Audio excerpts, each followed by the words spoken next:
Setelah Siopan memberikan hadiah kepala Raja Siluman Iblis Harimau pada Qin Wuyan, dengan ini ternyata ditujukannya sebagai alibi jebakan untuk mengundang para Raja Siluman Binatang Iblis lainnya menyerbu Sekte Wandu. Qin Wuyan pun segera memunculkan kemampuan racunnya untuk menyerang kelompok binatang iblis, diikuti dengan Xiaopan dan Jin Ping Er pun yang secara formal juga ikut membantu saat masing-masing dari keduanya meluncurkan kemampuan hebatnya yang langsung membantai ribuan pasukan binatang iblis sehingga mengakibatkan pertempuran besar dan brutal pun segera terjadi. Dengan ketika trio Xiaopan masih melakukan pertarungan melawan ribuan pasukan binatang iblis, kini pun kita akan berpindah cerita ke TKP kelompok Sueki berada, yang mana setelah meninggalkan benteng King Yun guna menyelidiki sesuatu hal aneh yang terjadi pada kelompok binatang iblis, kelompok Sueki pun secara hati-hati terus melakukan perjalanan menuju arah barat daya serta mencoba menghindari pertemuan dengan binatang iblis lainnya di jalan, dengan mereka berharap perjalanan ini ditujukan untuk mengetahui alasan dibalik perubahan arah yang tiba-tiba terjadi dari sejumlah besar binatang iblis ke wilayah ini. Saat ketika melakukan perjalanan, mereka pun juga dapat melihat sejumlah mayat maupun tulang belulang bergeletakan di tanah, diikuti suara lolongan sejumlah binatang iblis yang selalu bergema di hutan belantara luas, tampak menggambarkan betapa mengerikannya pembantaian ini sebelumnya.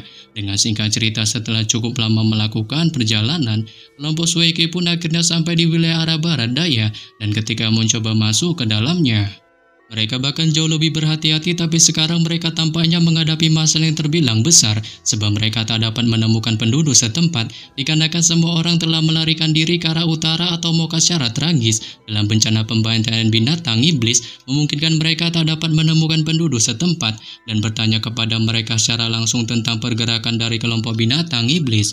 Serta di lain sisi, sebagian besar binatang iblis itu juga tak dapat berkomunikasi dengan manusia, yang bahkan jika mereka secara barbarnya mengambil tindakan untuk menangkap beberapa binatang iblis guna menginterogasi agar mendapatkan informasi, binatang iblis itu kemungkinan besar hanya akan melawan dan mengaum melakukan penyerangan, memungkinkan mereka dapat dipastikan tak akan mendapatkan sejumlah informasi, sehingga buat kelompok Sueki pun hanya bisa membuat keputusan untuk diam-diam mengikuti kelompok binatang iblis itu di belakang, guna melihat secara langsung apa sebenarnya yang direncanakan mereka. Dengan ketika terus mengikuti, kelompok Sueki pun hampir ditemukan oleh para binatang iblis ini yang memiliki pendengaran dan penciuman tajam, tapi untungnya ketiganya adalah orang-orang yang sangat lincah dan terampil saat setiap kali ditemukan. Mereka nyatanya dapat berhasil melarikan diri dalam jarak yang sangat dekat pada saat-saat kritis. Namun demikian mereka pun masih tetap tak menemukan sejumlah informasi apapun, sehingga buat mereka pun dirundung rasa putus asa. Akan tetapi tepat ketika mereka masih mengalami rasa putus asa, cara tak sengaja mereka justru menemukan seorang pengikut aliran jahat yang tampak lemah di salah satu hutan. Setelah beberapa waktu mencoba menginterogasinya secara rinci, mereka pun akhirnya mengetahui informasi bahwa sejumlah besar binatang iblis yang pergi ke arah wilayah barat daya itu bertujuan untuk melakukan peperangan besar melawan sejumlah faksi aliran iblis, dan hasilnya tanpa diduga dimenangkan oleh kelompok binatang iblis dengan ketiga cabang aliran iblis yang tadinya tengil hampir musnah dalam pertempuran brutal ini. Sehingga informasi itu pun lantas membuat kelompok Sueki spontan terkejut, terheran-heran dengan masing-masing dari mereka tak menyangka ketiga cabang faksi aliran iblis yang notabene memiliki kemampuan terkuat nyatanya dapat dikalahkan kelompok binatang iblis. Oleh sebab itu, setelah mengetahui hal ini, Jing Yu pun segera bereaksi dan menanyakan pada Zheng Susu mengenai gerangan hal apa yang harus mereka lakukan, mengingat mereka sudah mengetahui situasi binatang iblis ini secara umum. Saat Susu pun yang merasa perjalanan ini sudah menemukan tujuan, dengan mereka berhasil mendapatkan sejumlah informasi tentang alasan perubahan yang terjadi oleh kelompok binatang iblis, menyarankan untuk bergegas kembali ke sekte dan melaporkan situasi ini kepada para tetua. Namun tepat ketika saran itu baru saja dilontarkan Susu, Sueki pun sontak membantahnya, sebab menurut pandangannya, mereka masih harus terus melakukan penyelidikan, serta tak berasumsi bahwa mereka telah menyelesaikan misi berdasarkan informasi si praktisi aliran iblis itu nyatanya telah tuntas. Mengingat ia memiliki ide lain untuk mengungkap misi ini, berdasarkan perkataan si praktisi aliran jahat yang menyebutkan tentang salah satu tempat bernama lembah ular berbisa, memungkinkannya pun dapat yakin bahwa masih ada sesuatu hal aneh di sana. Saat Susu pun yang mendengarnya menunjukkan pengertiannya.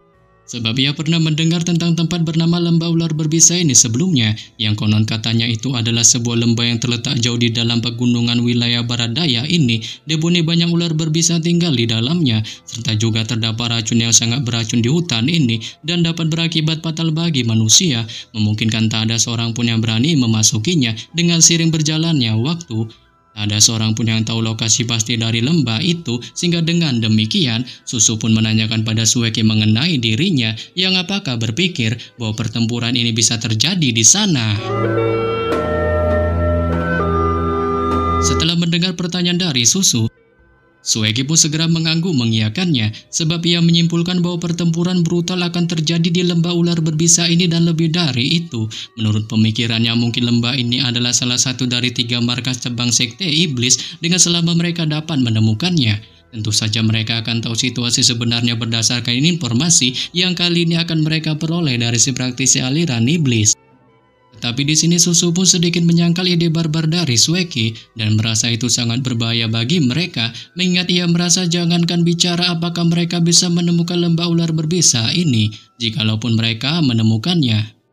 Pemandangan di sana mungkin sudah berbeda dengan yang asli serta dipastikan tampak sangat mengerikan, sehingga membuat ekspresinya pun kali ini spontan mengalami perubahan pucat. Dengan jelas sejumlah kebrutalan apa yang dilihatnya dalam perjalanan ini, itu pun sudah cukup untuk membuatnya mencapai batas kemampuannya. Tapi demikian berbanding terbalik dengan Jingyu, ia pun tampak mendukung penuh ide dari Sueki saat ia mulai menunjukkan mode bang galaknya dan mencoba menginterogasi sekali lagi si praktisi aliran jahat untuk menyebutkan letak TKP dari lembah ular berbisa.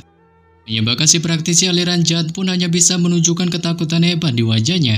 Di balik matanya yang dipenuhi ketakutan tanpa sadar menoleh ke arah utara, sehingga Mbok Jingyu pun yang melihatnya akhirnya mengetahui bahwa letak dari TKP lembah ular berbisa itu ada di arah wilayah utara. Oleh karena itu setelah mengetahui hal ini, Sueki pun tanpa basa-basi segera memimpin Jingyu dan Susu OTW bergegas menuju ke arah utara. Dengan singkat cerita, ketika sampai di sana, kelompok Sueki pun muncul di jalan setapak kuno kumuh di luar lembah ular berbisa. Saat daerah itu menunjukkan tanda-tanda yang jelas dari kehancuran yang disebabkan oleh kelompok binatang iblis, memungkinkan mereka hampir tak perlu mengeluarkan tenaga untuk menyelidikinya. Serta jalan setapak itu juga diperlebar karena penyerbuan yang dilakukan oleh sejumlah binatang iblis. Di balik jejak kaki raksasa dan bekas cakaran tajam ada di mana-mana, maupun aroma bau busuk tersebar di sekitarnya. Selain itu, ketika pandangan masing-masing dari mereka menoleh ke arah pintu masuk lembah, mereka pun menemukan bagian dalam dan luar sama-sama kacau. Di balik hutan maupun tanah yang porak-poranda akibat banjir dahsyat terlihat sangat jelas, sehingga membuat kelompok Sueki pun spontan menuju ke arah Shah penyisirinnya dengan bertanya-tanya tentang gerangan apa sebenarnya yang ada di sana. Namun tak mau larut dalam mode penyisirannya ini dan merasa mereka harus melidiki tempat itu, mengingat mereka sudah susah payah mendatanginya.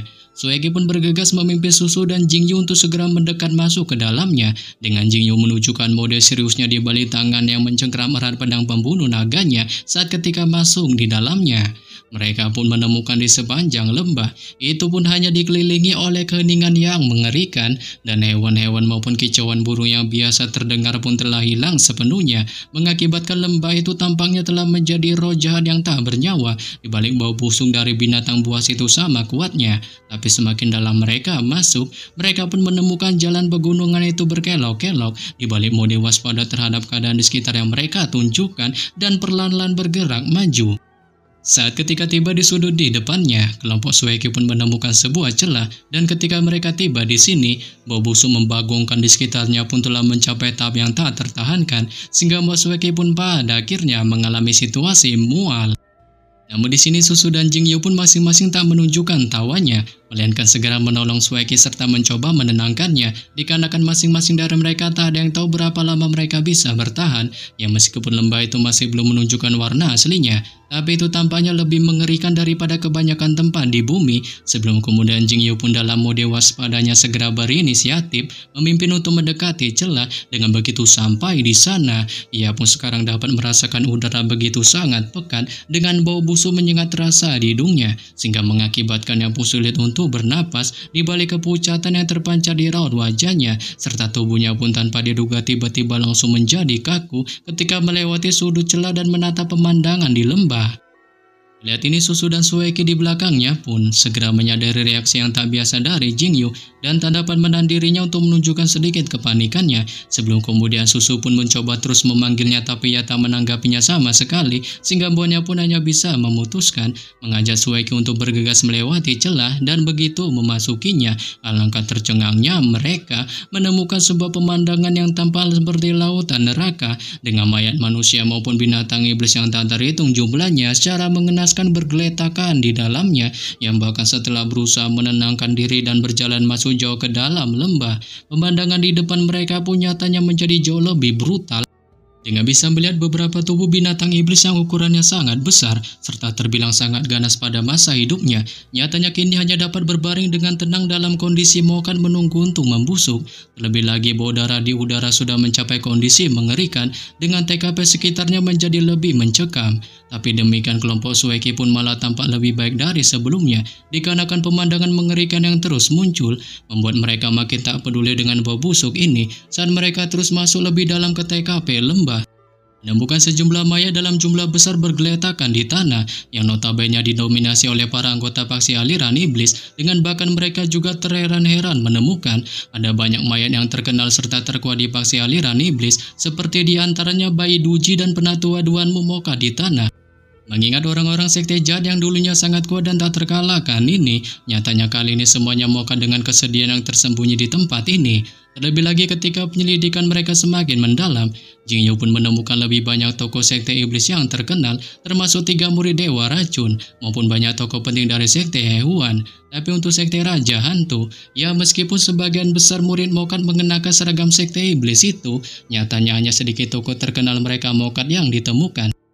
Menyebabkan Sueki pun yang mendengarnya sontak menunjukkan sedikit kepanikannya dengan teringat sosok pria iblis sad boy siapa lagi kalau bukan Siopan akan ikutan mokat dalam pertempuran brutal ini, sehingga empuannya pun menanyakan pada Jingyu mengenai gerangan dirinya yang apakah dapat melihat beberapa tokoh terkenal dari sekte Raja Hantu mokat dalam tumpukan mayat itu.